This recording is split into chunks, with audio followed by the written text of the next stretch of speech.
Welcome to Career Tools. This is Wendy. And this is Kate. Today's cast, how to leverage your MTDISC style for career growth for the high Cs. The questions this cast answers are, how can a high C adapt their natural style to achieve greater success? What strategies can high C personalities use to overcome their blind spots? And how can high Cs break through career plateaus? If you want the answers to these questions and more, keep listening. Silicon Valley, Palo Alto, Manager Tools is headed your way in just under a month. July 22nd, we host our flagship event, the Effective Manager Conference. July 23rd is our Career Tools Effective Communicator event. Both are open to anyone who would like to register and increase their professional skill set. July 22nd and 23rd in Palo Alto. You can sign up at manager-tools.com/training.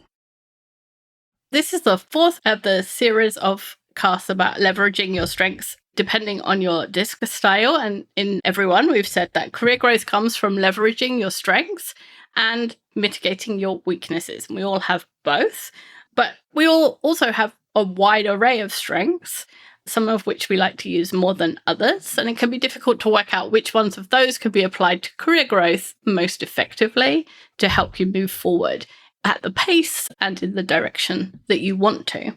And so in this podcast, we're just going to suggest 4 targeted strategies that will help you use your natural high C tendencies to accelerate your growth. We're going to cover 5 topics, though. We'll start with a quick introduction to DISC, optimizing your work for impact, communicating effectively, choosing certifications strategically, and finally, deciding and adapting faster. So we're going to start with a quick introduction to DISC. If you don't know what DISC is, or a high C, or an MTDISC, and you've never heard us talk about any of those, DISC is a behavioral assessment tool that uses 2 axes to identify a person's preferred style of communication and the way they think about and approach work. The first axis is assertive and reserved. So at one end, you have assertive people, and at the other end, you have reserved people. And the other axis is task-focused people, and at the other end, people-focused people. So if we start with the assertive people, they talk loudly and quickly. They make large gestures, and they walk into a room ready to take on the room and make the environment the way they want it to be. They believe that they can change things just by being who they are.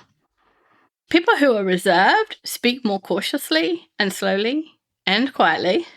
They make much smaller gestures, usually within the space of their own body, and they don't believe that one person's needs outweigh everybody else's. So if they walk into a room and, for instance, it's too hot for them and there's 50 other people in the room, they won't go change the thermometer because they don't think that their need to be cooler overweighs everybody else's, and apparently everybody else is fine. So our high Ds and Is are assertive, and our high S's and C's are reserved. There's the other axis, as Wendy mentioned, and on this axis, there are people who are focused on the tasks that need to be done. Those people will ask what needs to be done and will mentally check off the list and get a lot of excitement from that. Or just serotonin. I shouldn't say excitement because we're talking about high Cs today. That's one end of it. There's people who like to check off the boxes. They think about what needs to get done.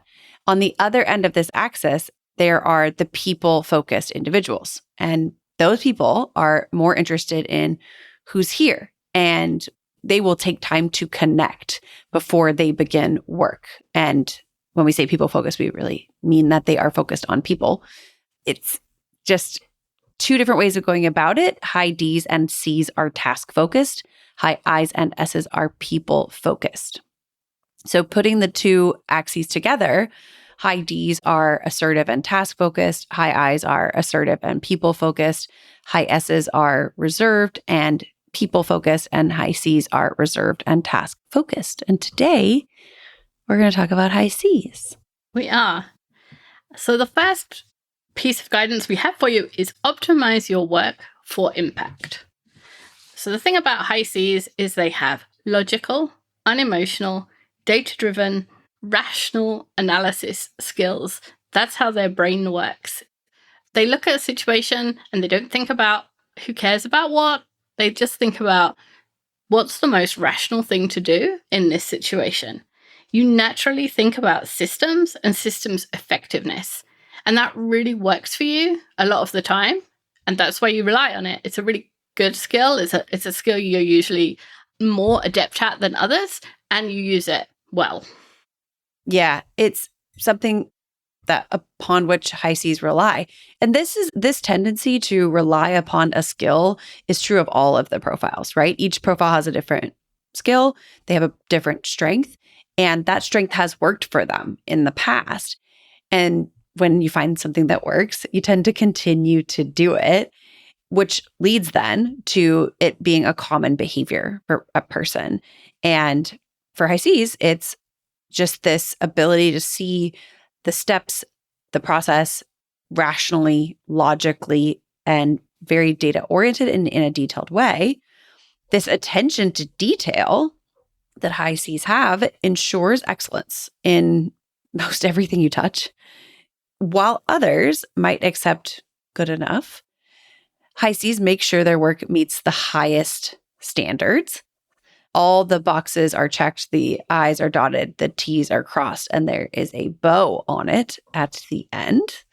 Always well done, always polished, no 80% solution, 110% solution, 150% solution.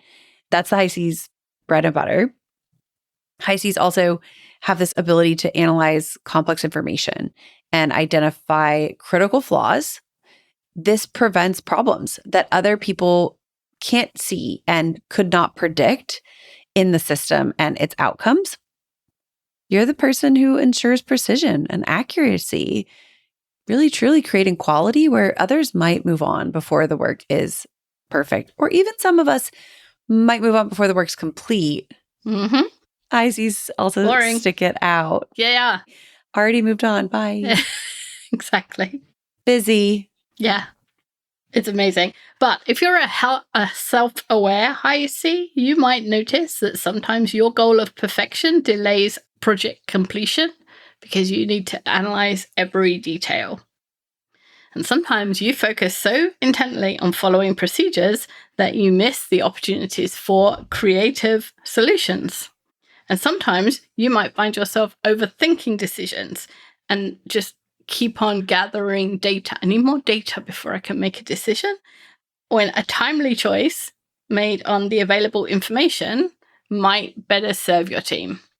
Right. Sometimes high Cs don't do a great job of balancing the time something takes with their proclivity for details and finesse and perfection. And we've said it before, we'll say it again, time is your most valuable resource. You don't have as much time as you feel you do, but you don't have as much time as you have other things as well. So it means that you struggle, I think, to sometimes move quickly. Mm-hmm. For sure. So, given that you don't have all of the time in the world, but we still want you to use your skills to do things well and with excellence, what we want you to do is use your skills to improve those things which the organization thinks is most important. And sometimes this is confounding because what you think is important is not what the organization thinks is important. Sometimes for you, this particular subsystem needs to be perfect. Otherwise, the rest of it doesn't matter. But the organization is saying, no, we'll have 80% over there because we want 100% over here, and they're making a different choice. So one way to get over this is to think about this as sub-optimizing the subsystem to make the whole system more effective. So sometimes you have to do 80% of what you would think of as an 80% solution rather than a 100% solution, because the team as a whole can move faster, or they can get something done together that you wouldn't be able to do on your own. Sometimes it's not worth putting all of your intellectual horsepower in the place where it's not appreciated. And we understand that what you appreciate and what other people in the organization appreciate is probably different and is often different. We know, we understand. When you agree to work for an organization, you agree to align with their priorities with your work.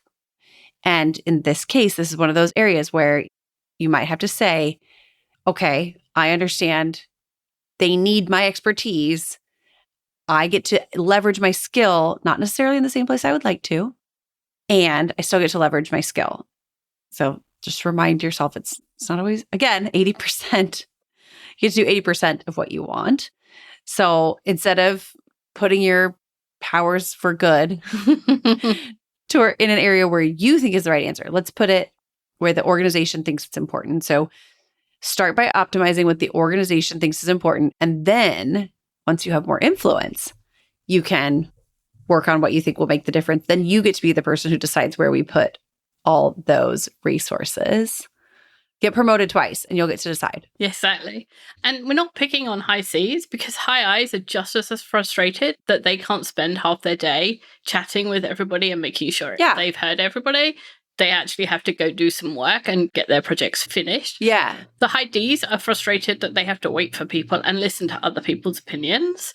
And the high S's are like, I'm not ready to move on. Why do I have to go? So it's not like you're the only one suffering. You're just suffering in a different way to the other styles, I guess.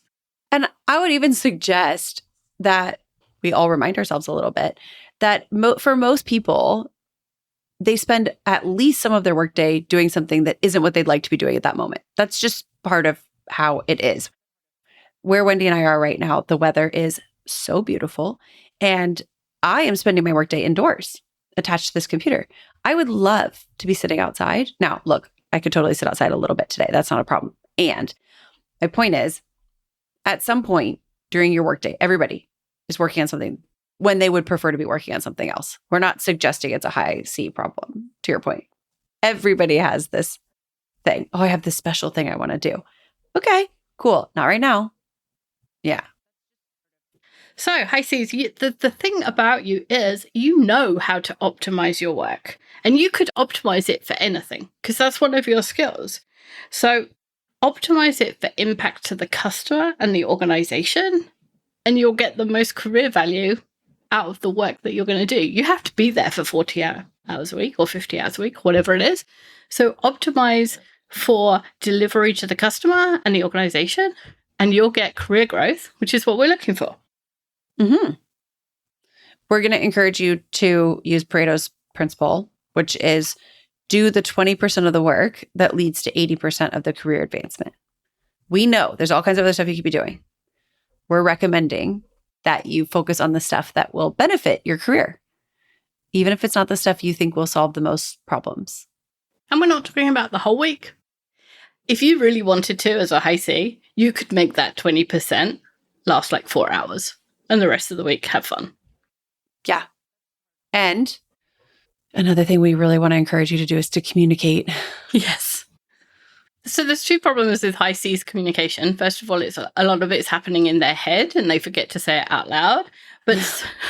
But also, sometimes the right answer to a question or a situation or the right thing to say is the not right response.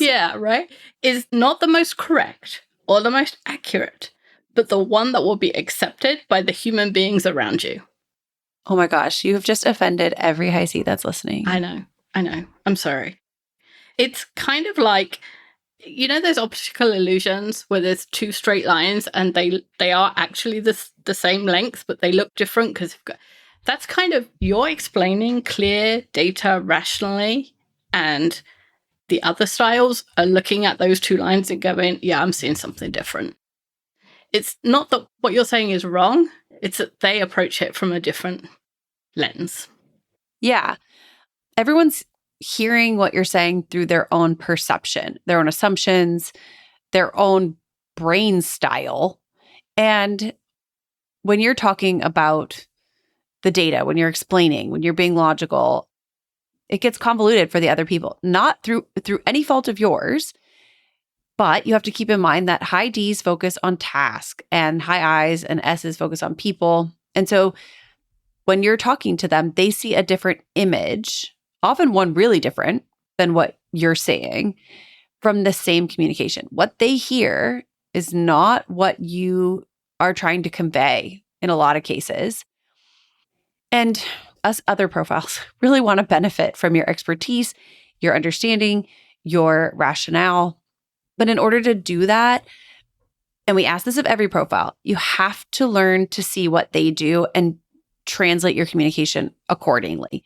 We talk all the time about how communication is what the listener does. And that means that the person who is handing over the information, like when you're saying things, you have to be sure that the person who's listening can understand you in a way that you want. Because half the time, what they think they heard and what you meant may be very different. So when you're trying to get a point across, in order to make sure that they heard what you had to say, sometimes you have to change your message. So it would mean emphasizing the high level in the case of high Ds, or the people parameters inside of it in the case of high Is or high S's, rather than the details, which we know are really important. And without you, those details would be ignored and the product poorer for it. But you have to allow the other people, the other styles, to concentrate on the aspects that they see as more important. And that's the whole point of being in a team of all different people. If there was a team of high Ds, they'd get nothing done because they'd just fight. If it was a team of high Is, they'd get nothing done because they'd spend all their day in Starbucks. If it was a team of high S's, they'd get nothing done because they'd be asking each other all day how they are. If it's a team of high C's, you're just going through the details and the data all the time and you never get anything done. That's an exaggeration and a stereotype of people. Yeah. Like, I'm putting them in small boxes, but it's true. If you have teams with all of one style, it's much less effective than having teams of multiple styles who can actually communicate with each other. Right. So they bring something that you don't have. You bring something they don't have, but learning to communicate that is what's important. Mm-hmm. When we think about the assessment overall, right, the benefit of an MTDISC for a high C is that it provides a method for communicating with others effectively.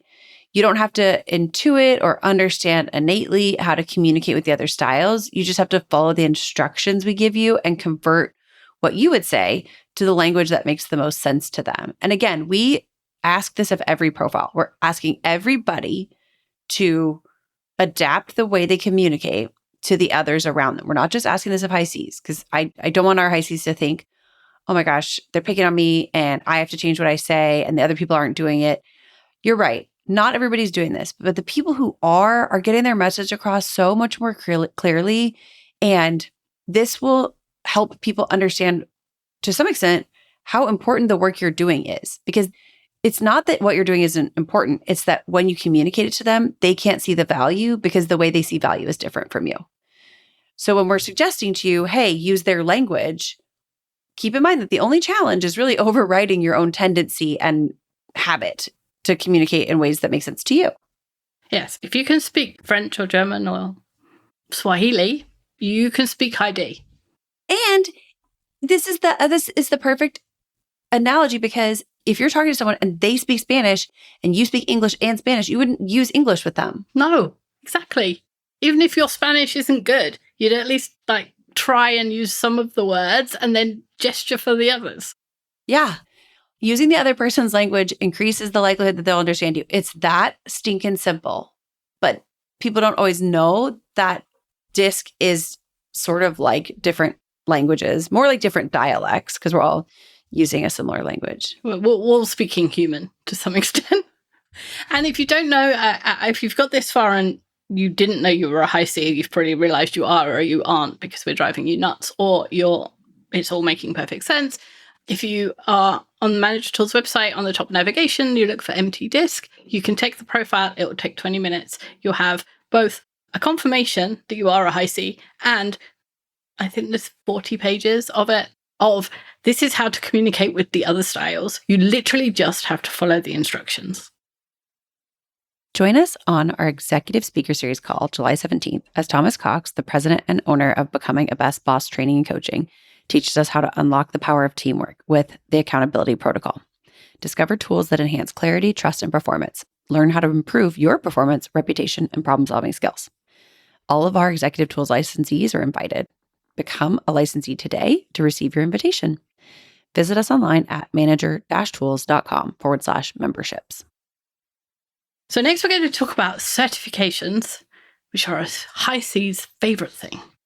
Ooh, yeah. So a high C focuses on facts, and their tendency to do this and focus on requirements and metrics means that they value certification, especially for the kind of technical knowledge that high Cs tend to have that's not easily measured.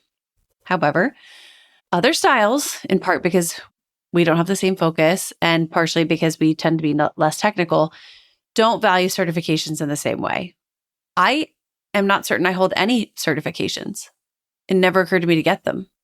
I'm a certified travel agent, but I've never used it. Right. I only did it so that I could pass the exam. Yeah. Which is a high C's like, why would you do that? Well, you just would. Well, also, I think it just brings to the forefront the fact of how different the profiles can be. I am certain there are all kinds of certifications out there. Never occurred to me to get one. Yeah. If we think about it from if we just come out of this Your for career. a second way, yeah, and we think about hiring managers hiring you for your next role, whether that's an internal role or an external role, there's a balance for them between someone with a certification and no experience and someone with no certification but practical experience. For some roles and some certifications, the choice is clear cut, right? If I'm going to have surgery, I want someone who is an actual doctor and has passed surgery school and has a certification to surgery school. That's not a school. It's not school. Keep going. I assume that's where the surgeons went. But I want to go into their office and then have one of those big fancy plaques on the wall, because it is important that a doctor is actually qualified to operate on you. In other cases, I'm going to offend every project manager out there now, like project management, the certification isn't that important. Okay, that's not offensive. You're not suggesting project manager certifications aren't valuable. You're suggesting they mean less when you're trying to get surgery. No. Yes, that. That's all you're just comparing the two. No, I was going a little further than that. There are plenty. I tried to save you. You did. There are plenty of really, really good project managers who have spent their whole career delivering on time, on budget, and in scope, and have never done a PMI course in their life. And you're saying they don't let you practice surgery if you don't have a certification. Exactly. Equally, there are some people who have done the PMI course and have never delivered a project on time, on budget, and in scope, or have delivered a project at all. So sometimes what happens is the high Cs, because they like metrics and they like to be able to say, I've got this stamp, they do the certification, but they don't realize that it doesn't have the value to either other styles or in certain situations that they think it does.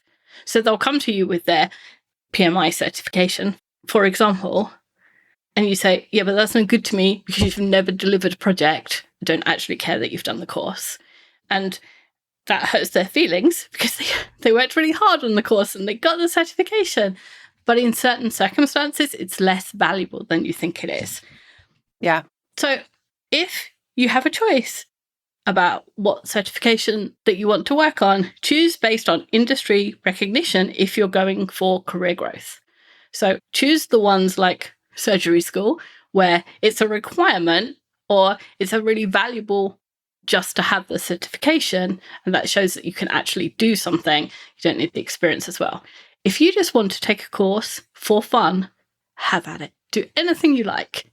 But just, if you are going to take a course that has a certificate at the end of it, and you're doing it for the certificate, just be careful that that's not necessarily the value to your career that you think it is, and just weigh that up before you start and probably spend a whole bunch of money. And time. Exactly. And that's a perfect segue because the next thing we want to talk about is decisions. We want to recommend that you decide and adapt a little more quickly than you normally would. High C's analytical skills can cause decisions to be made too slowly for the speed of the rest of the organization.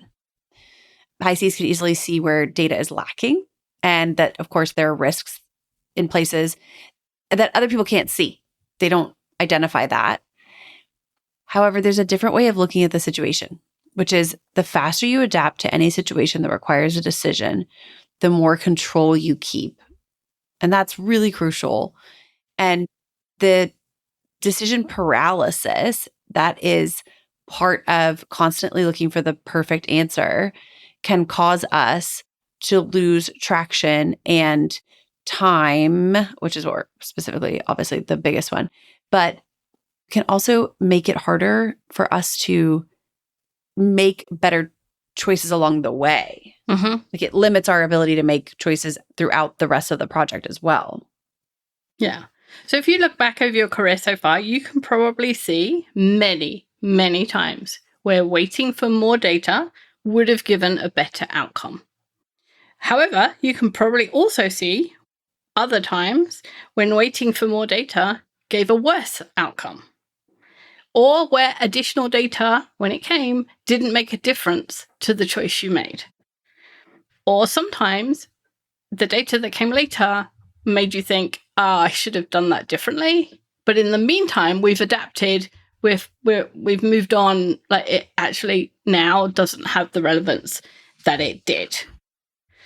So there was still a successful outcome, even though waiting would have given you a different way to get to the same thing.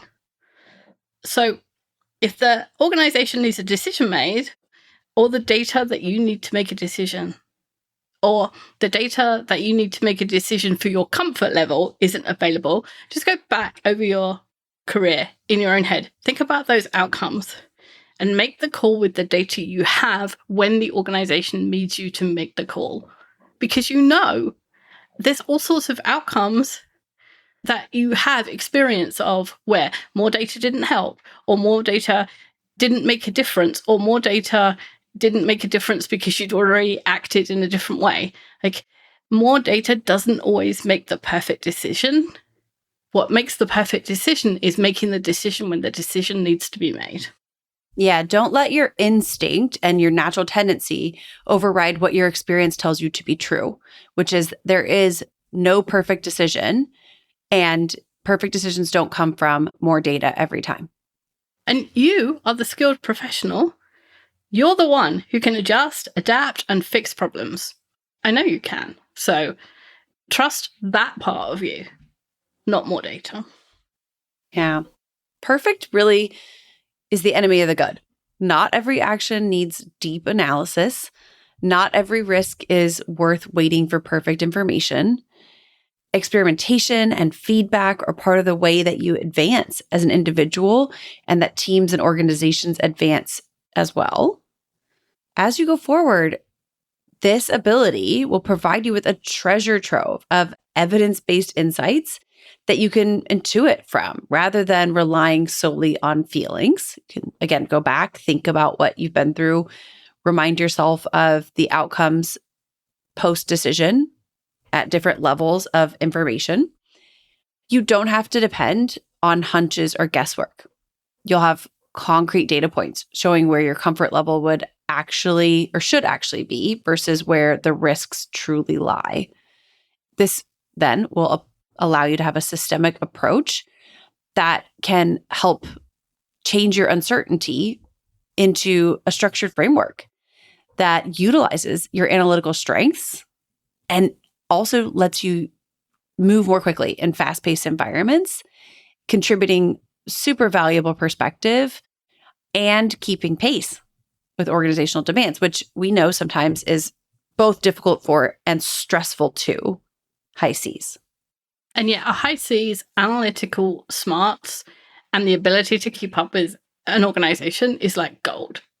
Like if you could do those two things, that's your career just made. Like just right. Analytics and speed. Probably relationships. But yeah, humans. It turns out you do have to work with humans. You do have to work with humans, unfortunately. All jobs have humans. Yeah. But still, the ability to transform that uncertainty into the ability to make good decisions at the speed the organization needs you to that would be gold. So high Cs want things to be correct and accurate and perfect. And all of those are desirable attributes which create immense value for organizations, which is why organizations have huge rafts of high Cs working for them. And applying your strengths strategically rather than pedantically you magnify your impact and you get the recognition that your work deserves. Instead of people saying, he just slows me down, I'm still waiting for him to make a decision. Oh, like, why?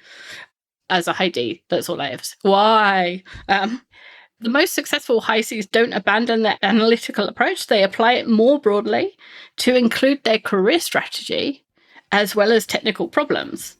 And by recognizing that organizations are human systems that respond to different inputs, not just technical systems, you can maintain and use your analytical integrity and work with the people that are necessary for your career growth.